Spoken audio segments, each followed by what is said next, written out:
খালেদা জিয়ার মৃত্যুর পর আবেগঘন এক দৃশ্য সামনে এসেছে, যা ইতিমধ্যেই সবার নজর কেড়েছে। দীর্ঘ ১৬ বছর ধরে সাবেক এই প্রধানমন্ত্রীকে ছায়ার মতো আগলে রাখা ফাতেমা আজ দিশেহারা। নেত্রীর প্রয়াণে তিনি যেন এক গভীর শূন্যতার মুখোমুখি। এই দৃশ্য দেখে আবেগ সংবরণ করতে পারেননি তারেক রহমানও। দীর্ঘ ১৭ বছর পর দেশে ফিরে মায়ের শেষ বিদায়, এর মধ্যেই নিলেন এক তাৎপর্যপূর্ণ সিদ্ধান্ত। শোকসভায় উপস্থিত থেকে তারেক রহমান যে ঘোষণা দিয়েছেন, তা রাজনৈতিক অঙ্গনের পাশাপাশি মানবিক দৃষ্টিকোণ থেকেও আলোচনার জন্ম দিয়েছে।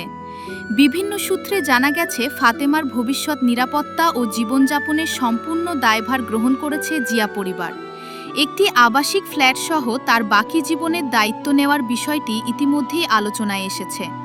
খালেদা জিয়ার মরদেহ এভারকেয়ার হাসপাতাল থেকে বের করার সময় উপস্থিত ছিলেন ফাতেমা।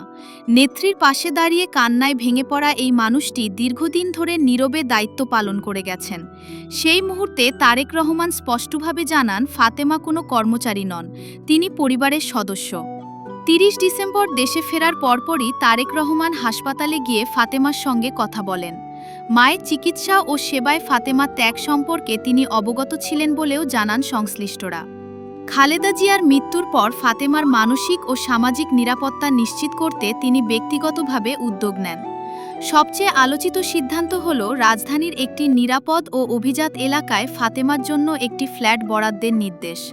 সূত্র জানায়, ফ্ল্যাটটি দ্রুত সময়ের মধ্যে ফাতেমার নামে রেজিস্ট্রি করার ব্যবস্থাও নিতে বলা হয়েছে। একই সঙ্গে তার ও তার সন্তানদের ভবিষ্যৎ নিশ্চিত করতে একটি স্থায়ী আর্থিক তহবিল গঠনের সিদ্ধান্ত নেওয়া হয়েছে। তারেক রহমানের ঘনিষ্ঠ সূত্র জানায়, এটি কোনো দান নয়, বরং ১৭ বছরের নিষ্ঠাবান ত্যাগের স্বীকৃতি। তিনি চান না তার মায়ের সবচেয়ে কাছের সঙ্গী অনিশ্চয়তার মধ্যে থাকুক। এ বিষয়ে তারেক রহমানের স্ত্রী ডক্টর জুবাইদা রহমানও ফাতেমার শারীরিক সুস্থতা ও দেখভালের বিষয়ে খোঁজখবর রাখছেন বলে জানা গেছে। ঢাকায় আসার সময় ফাতেমার মূল লক্ষ্য ছিল সন্তানদের ভবিষ্যৎ গড়া। এখন সেই দায়িত্ব বাস্তবায়নের পথে এগিয়ে নিচ্ছেন তারেক রহমান।